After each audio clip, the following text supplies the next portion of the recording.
देखिए alternate work जो होता है, एकांतर का मतलब क्या होता है, एक जोड़, एक जोड़ अंतर। एकांतर का मतलब क्या होता है, एक जोड़ अंतर। मतलब अगर मान के चलिए कि ए और बी एकांतर रूप में काम करते हैं, एकांतर क्रम में काम करें, ठीक है। ए और बी एकांतर क्रम में काम करें, इसका क्या मतलब, इसका यह मतलब होता है कि ए एक दिन काम किया, उसके अगले दिन बी काम करेगा, ठीक है। अगर इसी में सी लगा दे तो फिर उसके अगले दिन सी काम करेगा। ये नहीं कि ए और बी दोनों मिलकर एक साथ काम करेगा, ये नहीं, ठीक है। तो इस स्थिति में क्या होता है कि पहले जो एक दिन में काम हो जाता था वो 2 दिन में, ठीक है। एकांतर क्रम कहने का मतलब क्या, एकांतर क्रम कहने का मतलब कि एक दिन पहले आज ए काम किया तो कल ए काम नहीं करेगा, कल बी काम, फिर परसों सिर्फ ए काम करेगा, उसमें बी नहीं जाएगा, ठीक है। एकांतर क्रम का मतलब यही होता है कि एक दिन ए काम किया फिर अगला दिन बी किया, ठीक है। तो इस पर कुछ क्वेश्चन है तो आप देखिए, क्वेश्चन से आप बहुत अच्छा समझ पाएंगे। मान के चलिए कि ए किसी काम को 10 दिनों में करता है, ए किसी काम को 10 दिनों में करता है, बी उसी काम को मान के चलिए कि 20 दिनों में, कितने दिनों में, 20 दिनों में, ठीक है। यदि ए तथा बी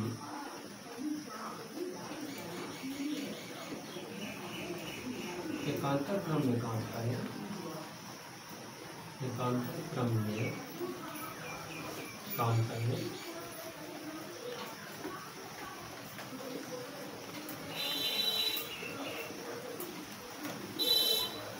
और ए काम शुरू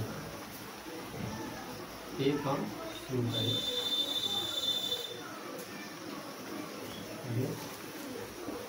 तो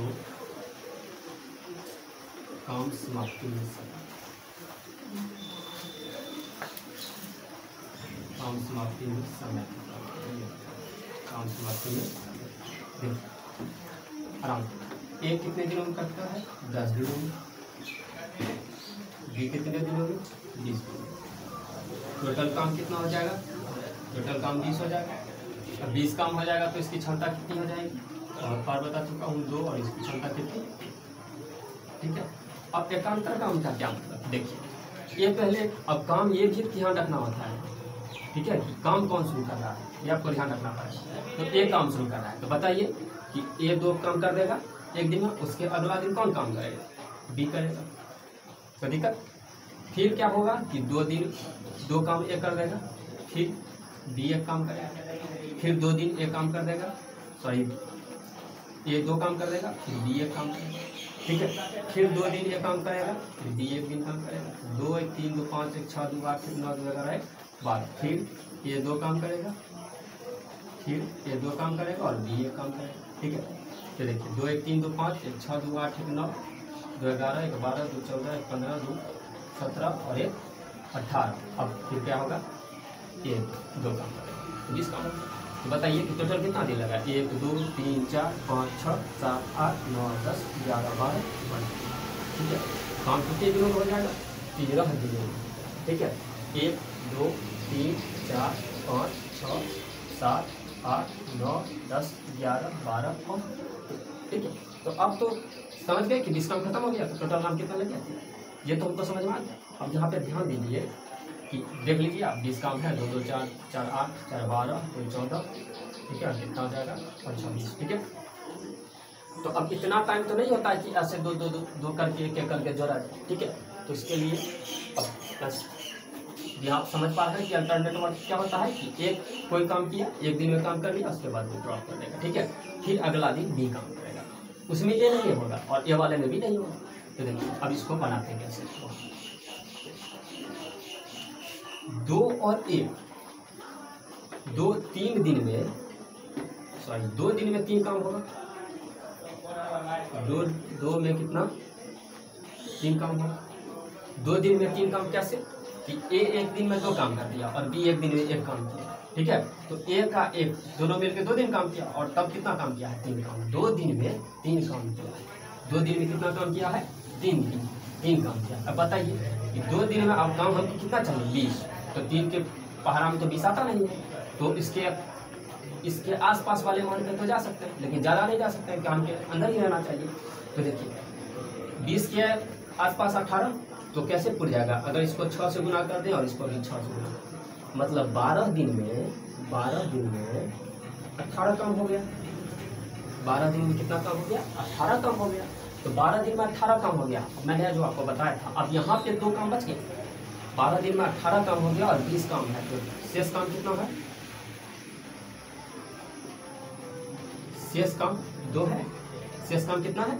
2। अब ये 2 काम कौन करेगा? पता है। तो ए शुरू किया, मतलब ए 1 नंबर पे, ठीक है, और 12 दिन काम हो गया, ठीक है। तो 13वां दिन कौन आएगा? जो विषम पे शुरू होता है वही विषम वाले दिन पे जाएगा। तो 1 पहले शुरू किया, पहला दिन से काम कौन शुरू किया? 1, तो 1 विषम है, तो 13वां दिन भी तो विषम ही है ना।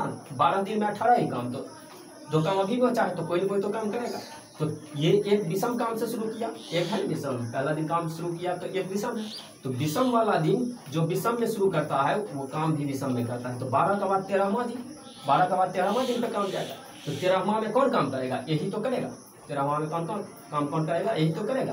क्योंकि देखिए ये कैसे काम करेगा? पहला दिन, फिर तीसरा दिन, फिर 5वां दिन, फिर 7वां दिन, फिर 9वां दिन, फिर 11वां दिन और उसके बाद 13वां दिन। तो 13वां दिन किसकी बारी है? एक ही। अगर यहाँ पे मैं कह देता कि बी शुरू करता है तो क्या होता कि बी अगर शुरू करता तो 13वां दिन कौन काम करता? बी करता। तो ए काम शुरू कर रहा है, तो अब शेष काम कितना है? 2, ठीक है।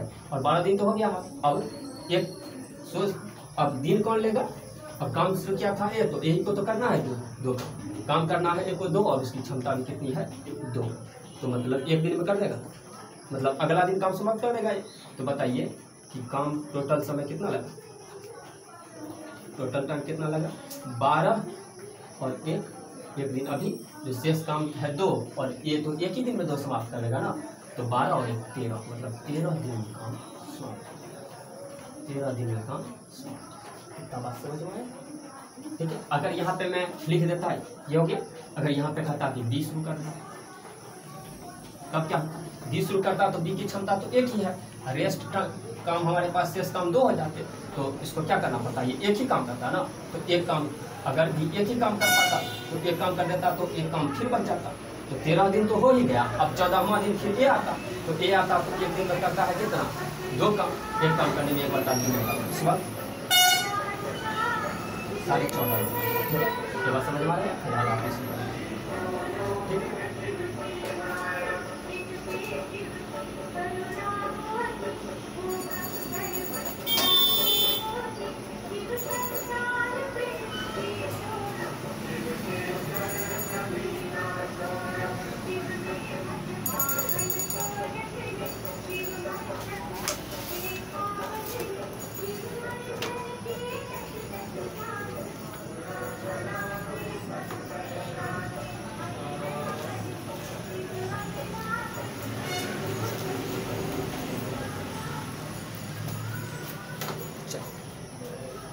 क्वेश्चन कहा है कि ए 12 दिन में काम करता है, ए किसी काम को 12 दिनों में करता है और बी उसी काम को 18 दिनों में करता है,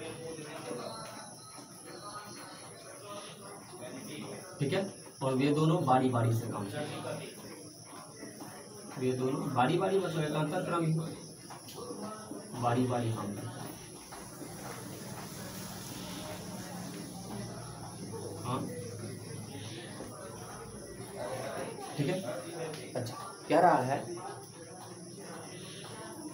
कि ए काम शुरू करता है, ए काम शुरू किया, ए काम शुरू किया तो काम समाप्ति में लगा समय,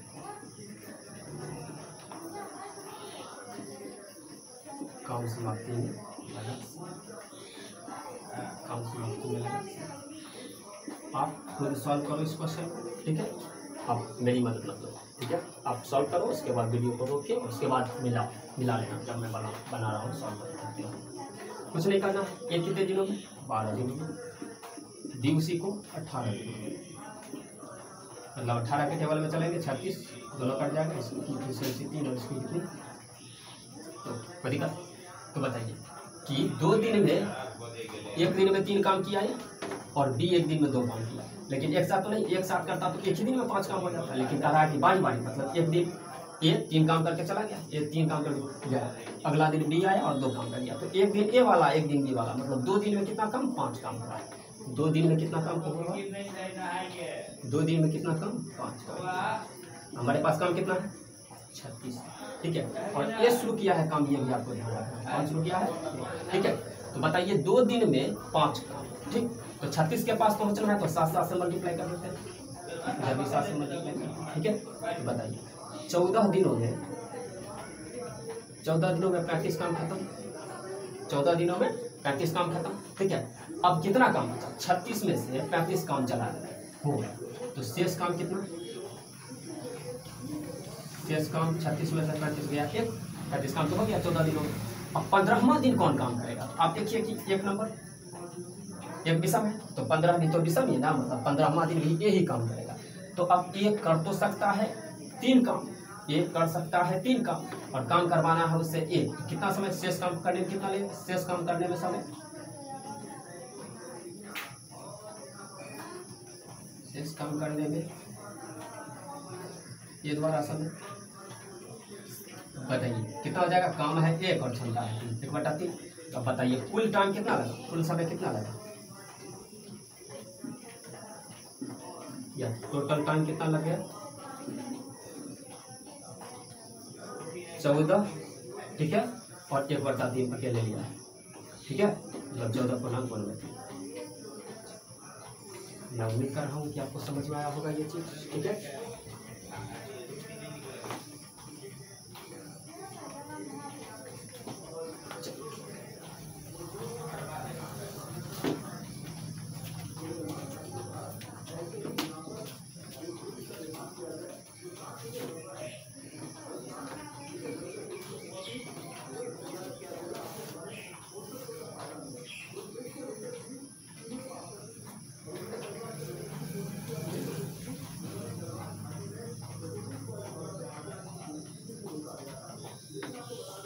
ठीक है, आप एक क्वेश्चन में आपके लिए छोड़ रहा हूँ। ये मान के चलिए कि किसी काम को 5 दिन में करता है, बी उसी काम को 4 दिनों में करता है, सी उसी काम को 3 दिन में करता है, ठीक है। तो और ये एकांतर क्रम में काम कर रहे हैं,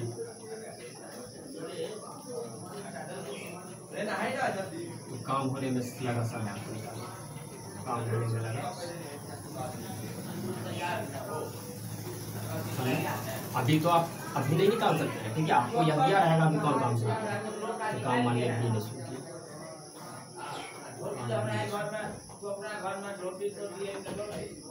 इसको सिर्फ आपको खुद लिखना, ठीक है।